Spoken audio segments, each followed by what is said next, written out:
Alhamdulillah, segala puja dan puji hanya milik Allah subhanahu wa ta'ala. Salawat dan salam kita haturkan kepada baginda Nabi besar Muhammad sallallahu alaihi wasallam. Pembahasan di malam hari ini kita akan membahas tentang 6 manusia yang akan dibongkar aibnya di halayak manusia pada hari kiamat. Siapakah mereka? Apa dosa yang mereka lakukan sehingga aib yang selama ini mereka tutupi di dunia sampai orang yang terdekat pun tidak tahu, tiba-tiba Allah bongkar aibnya di halayak manusia. Betapa malunya dia di hadapan Allah dan di hadapan manusia. Ma'asyiral muslimin yang dimuliakan Allah subhanahu wa ta'ala, yang pertama disebutkan dalam hadis Nabi sallallahu alaihi wasallam, man udhila indahu mu'minun falam yansurhu wa huwa yaqdir ala an yansurahu azzalallahu ala ru'usil khalaiq yaumal qiyamah. Barang siapa yang dihinakan di samping dia seorang mukmin, kemudian dia tidak menolongnya, padahal dia sanggup untuk menolongnya, maka Allah akan hinakan dia di hadapan halayak manusia pada hari kiamat. Jadi yang pertama adalah orang yang membiarkan saudaranya seorang mukmin terhina atau dihinakan manusia, padahal dia sanggup untuk menolongnya, maka Allah akan hinakan dia dengan cara Allah bongkar aibnya di hadapan manusia pada hari kiamat. Karena kewajiban kita adalah menolong saudara kita. Dahulu di zaman Imam Ahmad,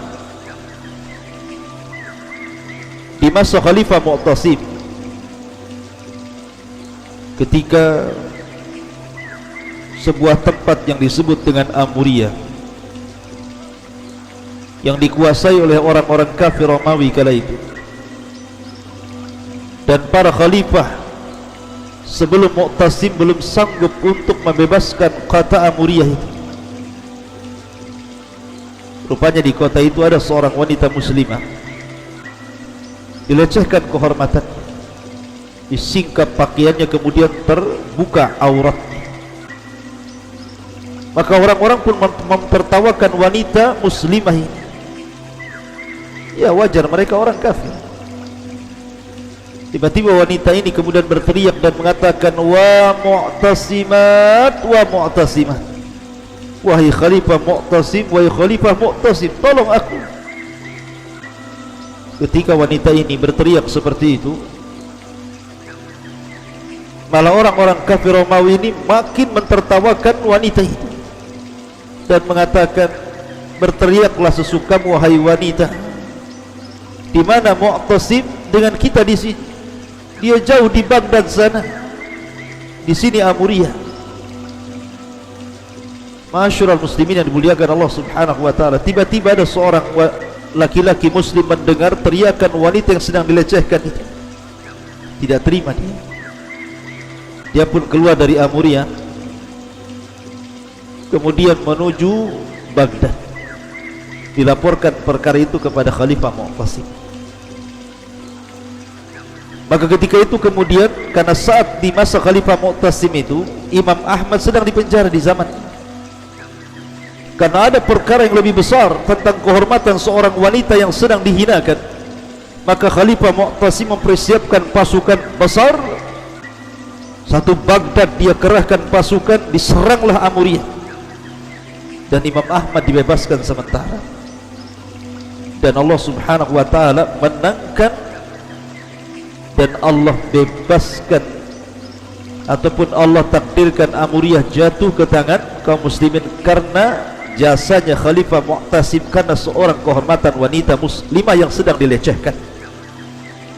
Lihat, begitulah girahnya orang-orang dulu. Dari sinilah makanya Imam Ahmad kemudian memaafkan segala kezaliman Mu'tasim kepada dirinya, karena jasa yang begitu besar seorang khalifah Mu'tasim membela kehormatan seorang wanita muslimah yang dilecehkan, kemudian negaranya dibebaskan. Padahal para khalifah sebelumnya tidak bisa menyentuh Amuriah. Ma'asyiral muslimin yang dimuliakan Allah Azza wa Jalla, sehingga Imam Ahmad mengatakan, "Lau kana li da'watun mustajab la da'autul Mu'tasim." Kalau aku punya doa yang mustajab diijabah Allah, tentu aku akan berikan kepada Khalifah Mu'tasim. Harusnya seorang mukmin seperti itu. Tidak boleh membiarkan saudara yang dihinakan, kemudian kita sanggup menolongnya, kemudian kita tidak menolong. Bagi anda yang diberikan rezeki yang banyak, terkadang kita lihat saudara-saudara kita yang kurang mampu, tolong mereka. Ma'asyiral muslimin yang dimuliakan Allah Subhanahu wa ta'ala. Kemudian yang kedua, al-mura'i, orang yang ketika beramal di dunia amalannya ingin dilihat manusia, dipuji manusia, didengar manusia, dibicarakan manusia. Maka orang-orang yang seperti ini pada hari kiamat akan dibongkar aibnya, dan dia memiliki 4 nama. Nabi SAW bersabda dalam sebuah hadis, "Inna qailan minal muslimina qala," sesungguhnya ada seorang sahabat Nabi bertanya kepada Rasul, "Ya Rasulullah, man najatu ghadan?" Rasul, kira-kira kelak pada hari kiamat apa yang bisa menyelamatkan diriku dan manusia? Maka Nabi mengatakan, la takhda'illah, jangan menipu Allah. Kemudian sahabat ini mengatakan, wa kaifa nukhadi'ullah, bagaimana kita menipu Allah ya Rasulullah? Maka Nabi mengatakan, engkau beramal dengan apa yang Allah perintahkan kepadamu, tetapi kau tujukan kepada selain Allah. Kemudian Rasul mengatakan, fattakur riya'ah fa innahu syirku billah, hindari riya, takutlah kepada riya, karena itu kesyirikan kepada Allah. Fa innal mura'i, karena kelak orang-orang yang riya ini akan dipanggil di hadapan Allah pada hari kiamat di halayak manusia bi arba'ati asma', dengan 4 nama, ya kafir, ya fajir, ya khasir, ya ghadir. Subhanallah, dipanggil dengan sebutan kafir, fajir, khasir dan ghadir. Kafir ma'ruf, fajir orang jahat, khasir orang rugi, ghadir pengkhianat. Telah hilang amalan dan telah hapus pahala, dan tidak ada bagian bagimu di hadapan Allah. Sekarang kau cari pahalamu kepada orang yang kau beramal untuk selainku di dunia. Maka Nabi SAW bacakan ayat, faman kana yarju liqa'a rabbih falyamal amalan salihan wa la yusyrik bi ibadati rabbih ahada. Maka barang siapa yang berkehendak berjumpa dengan Rabbnya, beramal dengan amal yang baik, yang saleh, dan jangan sekutukan Allah Subhanahu wa ta'ala dengan siapapun. Ma'asyiral muslimin yang dimuliakan Allah Azza wa Jalla. Kemudian yang ketiga, orang-orang yang akan dibongkar aibnya pada hari kiamat adalah orang-orang zalim, orang-orang yang suka menzalimi manusia. Dan orang yang paling zalim adalah orang yang berdusta atas nama Allah. Berdusta atas nama Allah ini berbahaya sekali. Seperti seseorang sengaja untuk mengambil hati manusia, disampaikan hadis-hadis maudhu, hadis-hadis lemah, menakut-nakuti manusia dengan hadis-hadis palsu,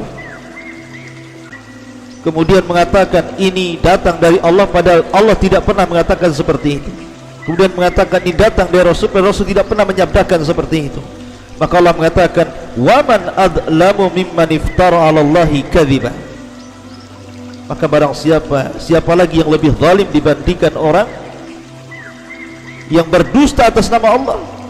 Ulaika yu'raduna 'ala rabbihim, maka mereka akan dihadapkan kepada Rabb mereka. Wa yaqulul ashhad, dan manusia akan mengatakan, haula'il ladzina kadzdzabu 'ala rabbihim 'ala la'natullahi 'ala zalimin. Maka manusia mengatakan, lihatlah mereka orang-orang yang mendustakan Rabb mereka, ingatlah laknat Allah akan ditimpakan kepada orang-orang zalim. Ma'asyiral muslimin yang dimuliakan Allah Subhanahu wa taala. Ini yang nomor 3. Yang nomor 4, orang-orang yang suka menyebarkan aib saudaranya, sengaja disebarkan aibnya, digibah kehormatannya, dihinakan kehormatannya, dibicarakan kehormatannya kepada orang lain.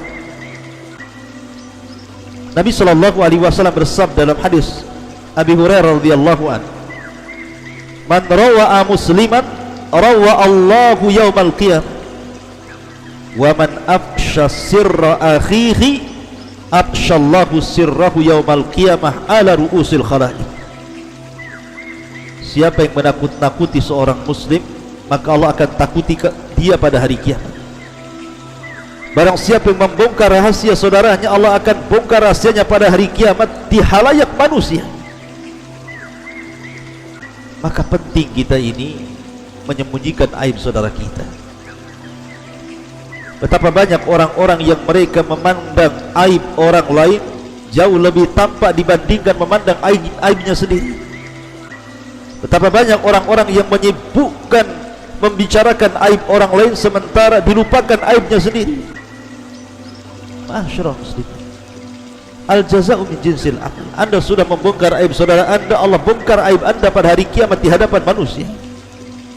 Maka tutuplah aib saudara Anda, berikan uzur kepada mereka. Ini yang nomor 4. Yang nomor 5, di antara orang-orang yang akan diungkap aibnya pada hari kiamat adalah para pengkhianat, al-ghadir. Sebagaimana Nabi SAW mengatakan, idza jama'a Allahul awwalina wal akhirin